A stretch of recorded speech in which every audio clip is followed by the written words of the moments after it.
prije svega zahvalnost općini Centar na čelu sa načelnikom Srđanom Mandićem, koji su upriličili ovu svečanost u ovom lijepom ambijentu kako bi se vama kao najuspješnijim studenticama i studentima Univerziteta u Sarajevu u protekloj akademskoj godini promovirani dodijelila priznanje i zahvalnice za sve ono što ste, odričujući se svoga rahatnika, rekao bih, postigli da biste bili zlatni i srebrni studenti.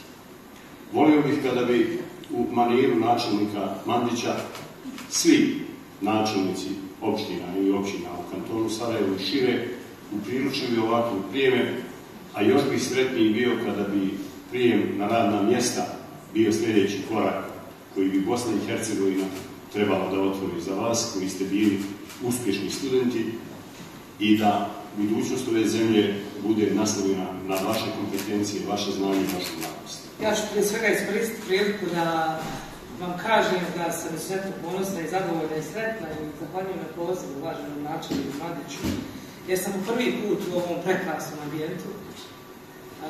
Dakle, i s te strane pozdravljam, naravno, uvažavam kako cijenim ovakav čin vaš. Večeras slavimo vaša izvanredna dostignuća, trud i posvećenost koju ste vi svi zajedno, dragi studenti i studentice, pokazali tokom vašeg akademskog putovanja. I molim vas, apelujem da vas da ostanete ovdje, a mi ćemo se svi zajedno potruditi, evo kako i uvaženi rektor reče, da kreiramo takve prilike. Na kraju želim se zaista iskreno od srca zahvaliti načelniku Mandiću, koji vas podržava i kako pokazuje mudrost da je snaga i općine Centar, ali tako i našeg društva u obrazovanju ljudima.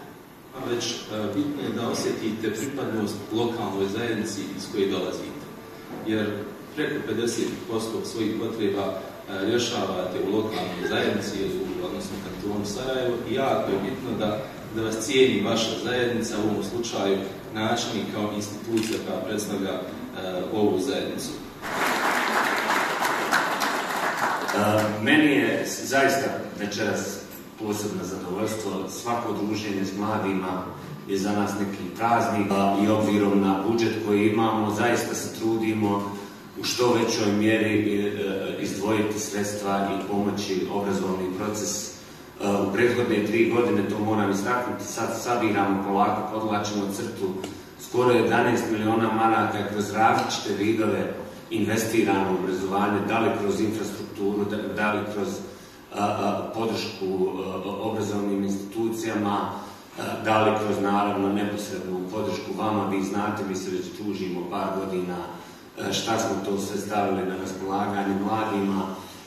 Ove godine smo usvojili pravilnik po kojem će stipendije biti najveće ikada. Do sada ići će čak do 250 maraka za najbolje studente. Ukupni budžet će biti negdje oko 1.600.000. Jako ponosni na vas i željeli bi da sve ovo što činimo i što ćemo činiti učini vas ponosnim, ne na nas, nego na opštinu u kojoj živite, i da s ponosom možete reći da dolazite iz opštine Centar Sarajevo, kao što sam ja ponosan na činjenicu da sam tu rođen i da tu živim cijeli život. Hvala vam i želim vam sve najbolje. Posao zaista, evo, da počnemo razmišljati od večeras kako i na koji način da vas zadržimo ovdje. To je naša obaveza, a ja mislim da ćemo, ako budemo imali što više ovakvih prilika, biti u stanju da prepoznamo koje su to zaista naše potrebe i da s naše strane, evo, svi smo tu, možemo puno učiniti. Hvala vam i sve najbolje. Velika mi je čast i zadovoljstvo imati priliku zahvaliti vam se za sve što činite za nas.